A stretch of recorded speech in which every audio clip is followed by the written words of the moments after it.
Welcome students. Today we are going to study respiration for BSc Part 2. Respiration को समझने से पहले हम एक नज़र रेस्पिरेटरी सिस्टम पर देखते हैं। रेस्पिरेटरी सिस्टम में आप सभी जानते हैं हम नाक से सांस लेते हैं। तो सबसे पहला नेज़ल कैविटी, फेरिंग्स, फिर लैरिंग्स जहाँ से आवाज़ आती है, और ट्रैकिया। ट्रैकिया दो में डिवाइडेड है क्योंकि लंग्स के दो हिस्से होते हैं, right side and left side. तो एक साइड के लंग में प्राइमरी ब्रोंकस, फिर सेकेंडरी ब्रोंकस और टर्शरी ब्रोंकस। फिर वो छोटे छोटे ब्रोंकियोल के अंदर जैसे पेड़ की शाखाएं होती हैं वैसे वो डिवाइड होकर ब्रोंकियोल तक पहुंचती है। अगर एक ब्रोंकियोल को हम एनलार्ज करके देखें तो उसमें हम पल्मोनरी वेन और पल्मोनरी आर्टरी दोनों दिखाई देंगी, और वो ब्रोंकियोल एल्वियोलर सैक तक जाता है। अब बहुत सारे उसमें सेल्स हैं जिन्हें एल्वियोलस बोलते हैं। प्रत्येक एल्वियोलस में एक एल्वियोलर डक्ट जाती है। उसको अगर एनलार्ज करके देखें, आप डायग्राम में देखेंगे तो उसमें कैपिलरीज, बहुत बारीक ब्लड कैपिलरीज दिखाई देगी, और ऑक्सीजन और CO2 का आदान प्रदान इस एल्वियोलस के अंदर होता है। अब हम मैकेनिज्म ऑफ रेस्पिरेशन देखेंगे। वायुमंडल की जो शुद्ध हवा है, जो ऑक्सीजन युक्त होती है, उसको फेफड़ों में पहुंचने, और जो अशुद्ध हवा है जैसे CO2 जिसमें है, उसको बाहर निकालने की क्रिया को ब्रीदिंग कहते हैं या रेस्पिरेशन कहते हैं। तो फेफड़ों में जो बाह्य वातावरण से लेते हैं हवा, उसको इंस्पिरेशन या निवसन कहते हैं, और जो बाहर निकालने की क्रिया है उसको एक्सपिरेशन या उच्छ्वसन कहते हैं। अब फेफड़ों में स्वयं के अंदर कोई कॉन्ट्रैक्शन या रिलैक्सेशन नहीं होता, संकुचन या शीतलन नहीं होता। ये क्रिया हम एक थोरैसिक कैविटी के द्वारा ही कर सकते हैं। थोरैसिक कैविटी को कहते हैं वक्षीय गुहा। अब वक्षीय गुहा क्या है? एक इमेजिन करो, एक बॉक्स के समान संरचना होती है, और इसके सरफेस, डॉर्सल सरफेस पे वर्टेब्रल कॉलम है, इसमें स्टर्नम है, इसमें रिब्स हैं और डायफ्राम है, आप जैसा कि डायग्राम में देख रहे हैं। और जो डायफ्राम है उसमें रेडियल मसल्स पाई जाती हैं। रेडियल मसल्स को बोलते हैं अरीय पेशियां। इस प्रकार से अब इसके अंदर हमने रिब्स देखी हैं तो 12 जोड़ी 12 पेयर्स हमें रिब्स दिखाई देती हैं, और दो रिब्स के बीच में हमें मसल्स दिखाई देती हैं, और इन मसल्स को इंटरकोस्टल मसल्स कहते हैं। तो मैन में या मनुष्य में 11 जोड़ी इंटरकोस्टल मसल्स पाई जाती हैं। फिर जब ये रेस्ट करता है, जब एक बार इंस्पिरेशन, एक बार एक्सपिरेशन और उसके बाद रेस्ट, तो जब ये रेस्ट करता है तब विश्राम अवस्था में ये जो डायफ्राम है ये गुंबद के समान दिखाई देता है, डोम शेप की आकृति में दिखाई देता है। तो रेस्पिरेशन अगर हम देखें तो इसके 3 फेजेस हैं।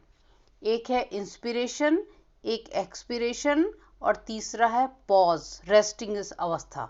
सबसे पहले हम देखेंगे, आप डायग्राम को देखते जाएं तो आपको आसानी से समझ में आ जाएगा कि सबसे पहले है इंस्पिरेशन। इंस्पिरेशन ये एक एक्टिव प्रोसेस है और इसमें मस्कुलर कॉन्ट्रैक्शन होता है, पेशीय संकुचन होता है। इसमें क्या होता है कि पसलियां, जब इंटरकोस्टल मसल्स काम करती हैं तो पसलियां आगे व बाहर की ओर खिंच जाती हैं, और जो डायफ्राम की जो रेडियल मसल्स हैं इनमें कॉन्ट्रैक्शन होता है, जिसके कारण जो डायफ्राम है वो गुंबद आकार से यानी डोम शेप से फ्लैट या चपटा हो जाता है। तो ऐसी जब चपटा होगा तो जो कैविटी है, जिसको थोरैसिक कैविटी बोलते हैं, वक्ष गुहा, उसका वॉल्यूम पीछे की ओर बढ़ जाता है। इस प्रकार पसलियां, डायफ्राम और स्टर्नम मिलकर वक्ष गुहा के वॉल्यूम को बढ़ा देती हैं और जैसे ही इसका वॉल्यूम बढ़ेगा तो ल्यूरल गुहा का वॉल्यूम भी बढ़ता है। फिर फेफड़े फैलने लगते हैं और जैसे ही फेफड़े फैलते हैं तो बाहर के नॉस्ट्रल, जो एक्सटर्नल नॉस्ट्रल्स हमने डायग्राम में देखी थी, तो नेजल चैम्बर में हवा अंदर आती है, रेस्पिरेटरी पैसेज के द्वारा फेफड़ों में भर जाती है। अब दूसरी अवस्था है एक्सपीरेशन। आप डायग्राम को देखेंगे तो समझ में आता जाएगा कि एक्सपीरेशन एक निष्क्रिय अवस्था है, पैसिव फेज है। इस अवस्था में इंस्पिरेशन के विपरीत दिशा में काम होता है। एक्सपीरेशन को बोलते हैं उच्छ्वसन। तो इसमें इंटरनल इंटरकोस्टल मसल्स काम करती हैं और इनमें कॉन्ट्रैक्शन होता है और स्टर्नम पुनः वापस से ऊपर की ओर आ जाता है। डायफ्राम की जो रेडियल मसल्स हैं वो भी बिल्कुल शिथिल हो जाती हैं और पसलियां पीछे खिसक जाती हैं और डायफ्राम वापस से डोम शेप गुंबदाकार में आ जाता है। इस प्रकार स्टर्नम, डायफ्राम ये वापस अपनी उसी अवस्था में आ जाते हैं और थोरैसिक कैविटी या वक्ष गुहा का जो वॉल्यूम है वो कम हो जाता है। तो जब वॉल्यूम कम होता है तो फेफड़ों का वॉल्यूम भी कम हो जाता है और इस प्रकार एक प्रेशर, एक दाब उन पे पड़ता है जिससे फेफड़ों में जो कार्बन डाइऑक्साइड होती है वो श्वसन मार्ग से बाहर की ओर जाने लगती है, एक्सटर्नल नेजल एपर्चर से बाहर निकाल दी जाती है। ऐसी क्रिया के बाद अब तीसरा फेज आता है जिसको बोलेंगे पॉज या रेस्टिंग स्टेज, विश्राम अवस्था।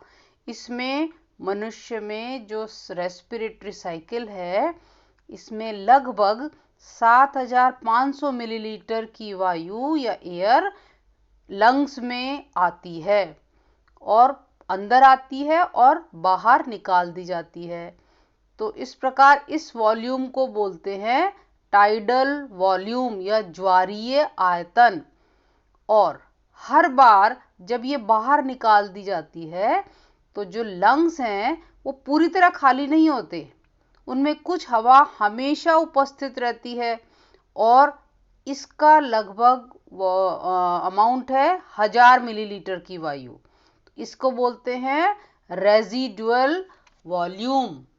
तो इस प्रकार जो मैकेनिज्म ऑफ रेस्पिरेशन है इसकी तीनों अवस्थाएं अब हम देखेंगे। एक बार इंग्लिश में देख लेते हैं कि जो मैकेनिज्म ऑफ रेस्पिरेशन है जो 16 टाइम्स पर मिनट की रेट से होता है, इसमें inspiration, expiration, pause. Important point क्या है, इंटरकोस्टल मसल्स हम रिवाइज कर रहे हैं। 11 पेयर्स होती हैं, 2 लेयर्स में होती हैं, external intercostal muscles and internal intercostal muscles. तो इन दोनों के मूवमेंट से वॉल्यूम कम और ज़्यादा होता है, ऐसा भी हमने ऊपर पढ़ा था। इनका ये स्टिमुलेटेड किससे होती हैं, इंटरकोस्टल नर्व्स के द्वारा। और जो डायफ्राम है इनमें मेन मसल है जो डोम शेप का डायफ्राम होता है और ये मस्क्यूलो फाइब्रस स्ट्रक्चर है और ये एब्डोमिनल और थोरेसिक कैविटी को अलग अलग रखता है। ये रेडिएटिंग मसल फाइबर्स से बना होता है और जब ये चपटा हो जाता है तो इसका वॉल्यूम बढ़ जाता है, इसको बोलते हैं इंस्पिरेशन और इसमें फ्रेनिक नर्व्स पाई जाती हैं। इस प्रकार आपका मैकेनिज्म ऑफ रेस्पिरेशन खत्म होता है। थैंक